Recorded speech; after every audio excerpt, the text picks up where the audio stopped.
Ja bih prvo hteo da čestitam Makedoniji i navijačima Vardara u celom svetu, a i u Skoplju i Makedoniji. I hteo bih da poželim jedno veliko živeli i da zajedno nazdravimo u Skoplju. I prvo se izvinjavam, pošto sam ja sportista, držim pivo u ruci, ali ovo je nešto veće i nešto mnogo veće od svih nas, mogu da kažem, jedna hemija, jedna podrška ljudi koji su ovde, evo ljudi sede po ceo dan, daju podršku, to je nešto nevjerovatno. A da li mislim i sanjam, ja sam sanjao ovo s Vardarom i verovao od prvog dana, mogu da kažem, s Karadžićem sam pričao dosta o tome, svi su oni verovali u čuda. Zato ova ekipa i pravi takve rezultate, veruju u čuda, veruju da smo nepobedivi i mi smo to i dokazali.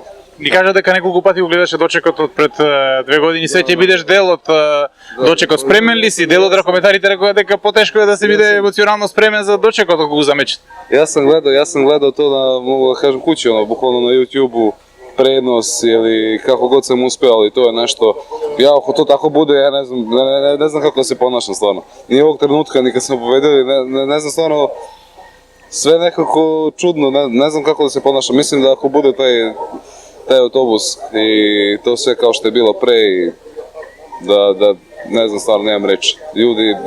Želeo bi da pozovem sve ljude, stvarno, mnogo bi nas značilo, a i mislim da smo im mnogo dali ove sezone kao i oni nam.